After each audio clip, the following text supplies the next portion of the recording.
Oi, gente, tudo bem? Eu me chamo Luverque e vim conversar com vocês hoje sobre colorimetria.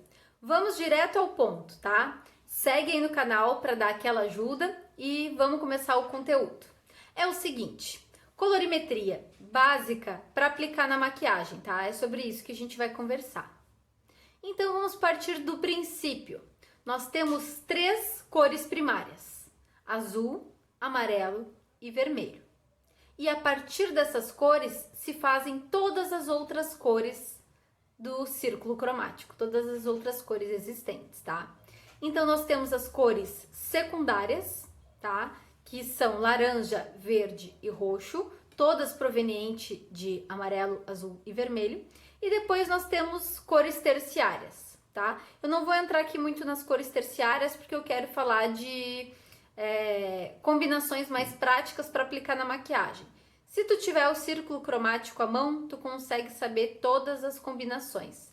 É importante decorar ele de cabo a rabo, como diz, né, de modo grosseiro, porque a gente consegue variações, como por exemplo, um azul esverdeado, né, um laranja amarelado e um laranja avermelhado e assim por diante, tá?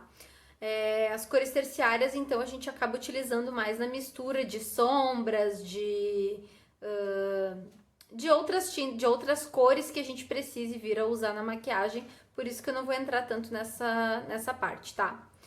Temos que pensar o seguinte também, nós temos cores neutras, e as cores neutras casam bem com quaisquer cores, tá? Por exemplo, vou fazer uma maquiagem laranja, onde vai ter outras cores, tá? O que eu tenho que pensar? Que o branco, que o marrom e que o preto são cores neutras.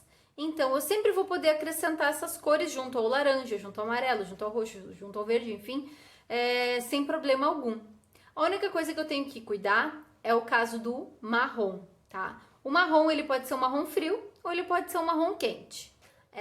Esse é o maior cuidado que eu diria em relação às cores neutras, que a gente consegue compor bem com as cores primárias, secundárias, enfim.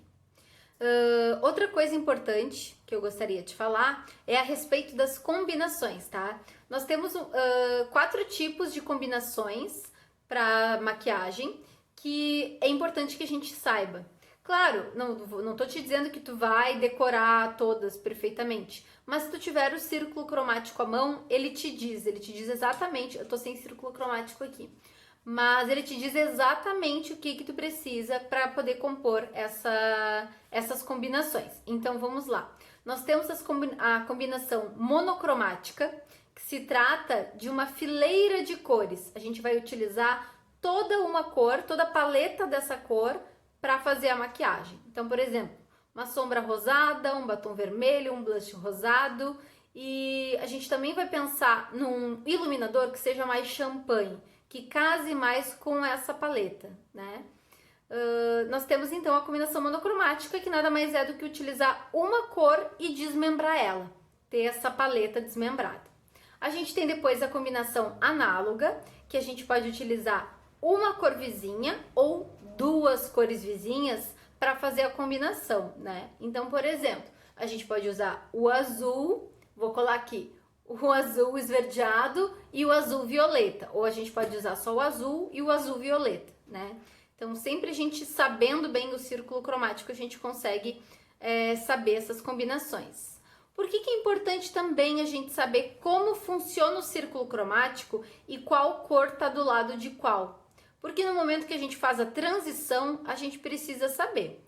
Vamos supor que eu vou fazer uma maquiagem ultra colorida e eu quero esfumar do azul para o roxo. Eu não vou fazer isso direto. Eu vou escolher um azul arroxeado ou azul violeta, e daí sim eu vou introduzir um roxo, quem sabe depois um lilás e assim por diante, tá? Por isso que é importante a gente conhecer bem o círculo cromático, volto a dizer, para saber fazer as transições. Já falei então 2 combinações, monocromática e análoga. Nós temos a outra combinação que é fundamental, que é a complementar. Essa combinação, ela serve não só para combinar. Por exemplo, a cor complementar do azul no círculo cromático é laranja. né? Então vamos pensar assim, não de forma literal. Se uma cliente vai usar um vestido azul no casamento e ela te pede, eu queria fazer uma maquiagem diferente, mas eu não quero ir com uma sombra azul. Pois bem, se o contrário de azul é laranja, eu não preciso colocar um batom laranja ou uma sombra laranja nela, né? Mas eu tenho um artefato, algo aí que vai me ajudar. Eu posso, por exemplo, usar um marrom mais quente, um marrom mais alaranjado e usar nela um batom bronze. Então aí temos o laranja presente, tá? Então não precisa pensar literalmente, mas pode ser um glitter mais acobreado, pode ser um batom mais bronze, ou uma sombra mais bronze, um pigmento.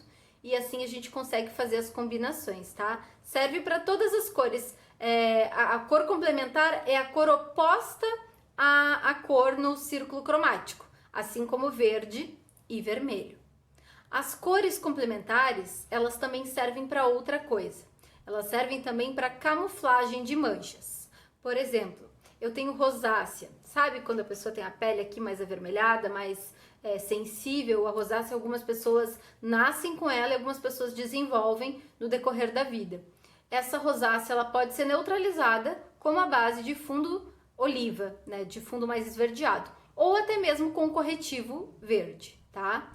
Se eu tenho uma espinha muito vermelha que eu acho que o corretivo de alta cobertura não vai cobrir aquela espinha daquela cliente ou aquela mancha, eu vou aplicar o corretivo verde antes de entrar com outra camuflagem, ou antes de entrar mesmo com a base.